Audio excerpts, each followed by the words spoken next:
បាទជំរាបសួរបាទថ្ងៃនេះខ្ញុំសូមធ្វើវីដេអូមួយដើម្បីឆ្លើយតបទៅ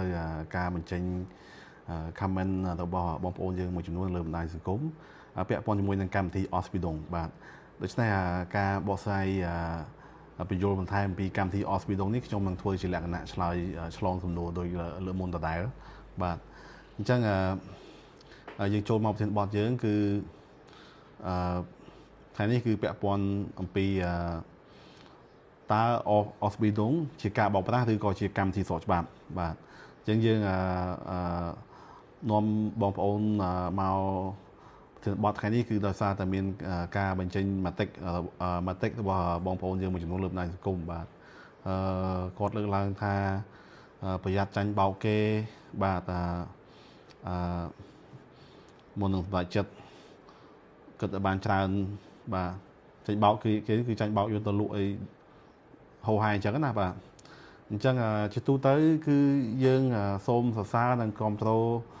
ចំពោះការបញ្ចេញយោបល់របៀបហ្នឹងគឺដោយសារតែជាការក្រើនរំលឹកដល់បងប្អូនប្រជាជនខ្មែរយើងឲ្យមានការប្រុងប្រយ័ត្នខ្ពស់ពាក់ព័ន្ធជាមួយនឹងការទទួលបានព័ត៌មានផ្សេងៗជាពិសេសគឺសម័យ AI នេះតែម្ដងបាទដើម្បីកុំឲ្យយើងងាយចាញ់បោកជូនខលខូចមួយចំនួនបាទដូចយើងដឹងហើយគឺមានករណីបោកបញ្ឆោតជាលក្ខណៈ online scam បាទតាមប្រព័ន្ធ Telegram តាម Facebook អីហ្នឹងធ្វើបងប្អូនខ្មែរយើងមួយចំនួនខាតបង់លុយកាក់បាទដូច្នេះការលើកឡើងជាមតិរបស់បងប្អូនរបៀបហ្នឹងគឺយើងគ្រប់គ្រងពេញទំហឹងតែម្ដងបាទប៉ុន្តែថ្ងៃនេះខ្ញុំសូមបង្ហាញការពិតបាទដើម្បីកុំឲ្យបងប្អូនមានការយល់ច្រឡំបាទអំពីកម្មវិធី Osbidong តែនាំឲ្យ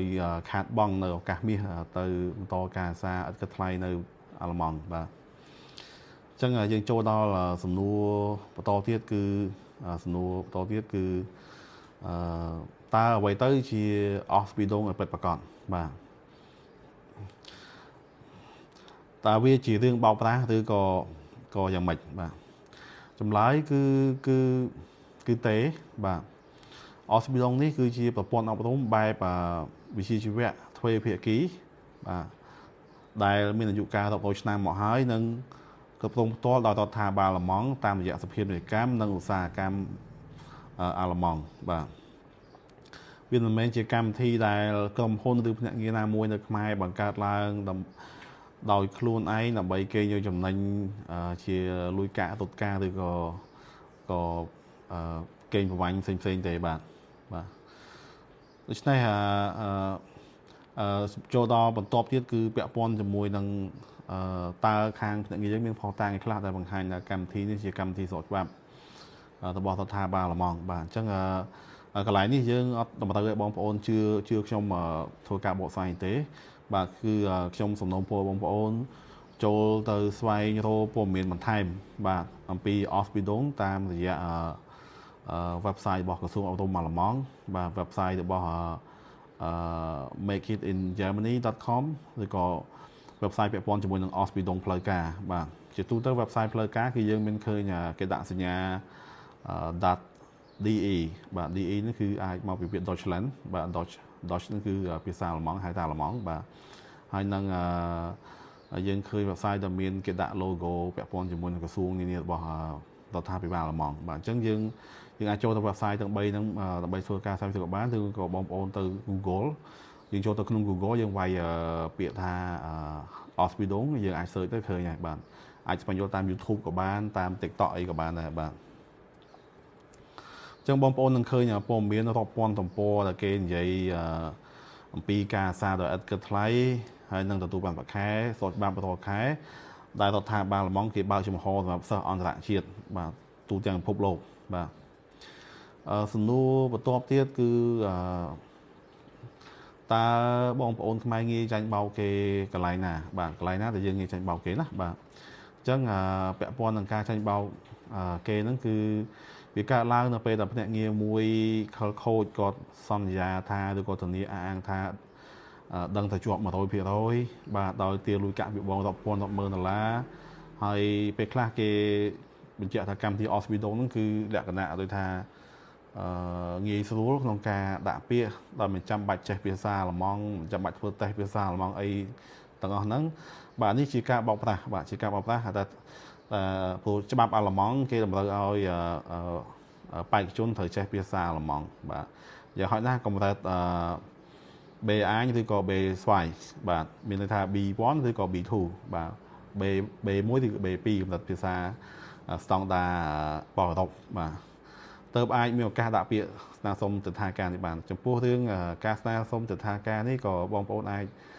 ធ្វើការពិនិត្យមើល website ស្ថានទូតអាល្លឺម៉ង់ត្រង់ចំណុចអំពី visa ទៅកាន់ប្រទេសអាល្លឺម៉ង់យើងនឹងឃើញគេមានសរសេរពាក់ព័ន្ធនឹងប្រភេទ visa Ausbildung បាទហើយក៏មាន visa ការងារស្ម័គ្រចិត្ត visa សម្រាប់ទៅសិក្សានៅអាល្លឺម៉ង់តែប៉ុន្តែមាន visa មួយគឺពាក់ព័ន្ធនឹង visa Ausbildung បាទចឹងយើងអាចមើលសេចក្តីណែនាំឯកសារតម្រូវតាម website ស្ថានទូតអាល្លឺម៉ង់បានបាទសំណួរបាទមួយទៀតគឺពាក់ព័ន្ធជាមួយនឹងដំណោះស្រាយបាទដើម្បីការពារមេដាបេដាឬក៏សិស្សសិស្សយើងពីការច្បាប់ទៅធ្វើរបៀបម៉េចបាទអញ្ចឹងឆ្លងកាត់តាមបទពិសោធន៍ខ្ញុំ14ឆ្នាំនៅក្នុងវិស័យអប់រំអន្តរជាតិនេះខ្ញុំបានធ្វើការស្រាវជ្រាវបាទរាប់ឆ្នាំមកហើយបាទនិយាយទៅតាំងពីមុនសម័យកូវីដទៀតបាទហើយខ្ញុំបានធ្វើដំណើរទៅប្រទេសអាល្លឺម៉ង់ជាច្រើនទីក្រុងបាទជាច្រើនទីក្រុងមានទៅដល់បែរឡាំងនៅម្យូនិកនៅ Frankfurt ហើយទីក្រុងមួយចំនួនទៀតនៅក្បែរព្រំដែនប្រទេសស្វីសបាទហើយក៏ធ្លាប់ទៅបន្តការសិក្សានៅប្រទេសស្វីសមួយឆ្នាំដែរបាទហើយយើងបានស្រាវជ្រាវយើងមានសិស្សនិស្សិតយើងគាត់បានដាក់ទិដ្ឋាការទៅបន្តការសិក្សានៅអាល្លឺម៉ង់គឺដើម្បីទៅយកកម្មវិធី Ausbildung គឺត្រូវបានស្ថានទូតអាល្លឺម៉ង់គាត់ចេញទិដ្ឋាការជូនហើយបាទគឺយើងបញ្ជាក់ប្រាប់ស្ថានទូតថាគាត់ទៅហ្នឹងគឺទៅដើម្បីរៀនធៀមភាសាដាក់ Ausbildung បាទគឺយើងអត់មានលាក់លៀមពីកម្មវិធី Ausbildung មួយស្ថានទូតទេបាទអញ្ចឹងប្រភេទ visa គេមានច្រើនដូចខ្ញុំបញ្ជាក់មុននេះបាទអញ្ចឹងខ្ញុំបានចេញជាសភៅThe Overseas Blueprint K8 បាទសភៅនេះគឺរបៀបជា DIY Goal Guide មានថាពាក់ព័ន្ធជាមួយនឹងការធ្វើដោយខ្លួនឯង DIY បាទជាងមគ្គុទ្ទេសក៍ណែនាំឲ្យធ្វើដោយខ្លួនឯងបាទអញ្ចឹងយើងមិនមែនជាភ្នាក់ងារបញ្ជូនពលករទៅធ្វើការនៅក្រៅប្រទេសទេបាទហើយក៏យើងមិនជាភ្នាក់ងាររត់ការឲ្យសិស្សដាក់ពាក្យ Ausbildung ទៅក្រៅប្រទេសដែរយើងក៏ជាអ្នកណែនាំផ្លូវបាទខ្ញុំបាទផ្ទាល់ហ្នឹងគឺក៏ជាអ្នកណែនាំផ្លូវដោយការធ្វើការស្រាវជ្រាវបាទយើងទៅមើលភូមិសាស្ត្រផ្ទាល់បាទហើយយើងមានបទពិសោធន៍ពាក់ព័ន្ធនឹងវិស័យទាំងអស់ហ្នឹងហើយយើងសរសេរជាសភៅភាគទី2គឺភាគទី2ហ្នឹងគឺ Plan B Ausbildung អាល្លឺម៉ង់បាទអញ្ចឹងយើងដឹងហើយថាសភៅខ្ញុំគឺសភៅពាក់ព័ន្ធនឹង DIY បាទ DIY គឺមានថាណែនាំឲ្យធ្វើដោយខ្លួនឯងដោយមិនចាំបាច់ទៅបង់ថ្លៃសេវាកម្មរត់ការជាមួយភ្នាក់ងារណាផ្សេងអស់រាប់ពាន់រាប់ម៉ឺនដុល្លារទេបាទអញ្ចឹងអាហ្នឹងគឺជាអាវក្រោះការពារកុំឲ្យយើងងាយចាញ់បោកគេបាទអញ្ចឹងយើងអាចជាវសភៅនឹងប្លង់មេ Ausbildung ភាគទី2នេះដើម្បីទៅស្វែងយល់ពីកម្មវិធី Ausbildung យើងដឹងហើយថាយើងត្រូវចេញពីផ្លូវណាបាទទៅត្រៀមអីខ្លះត្រូវធ្វើរបៀបម៉េចចំណាយប៉ុន្មានគឺទៅដល់អាល្លឺម៉ង់ត្រូវធ្វើម៉េចគឺមានហូរហែទាំងអស់បាទលេខរបបគឺមានថាពីដើមដល់ចប់បាទពី A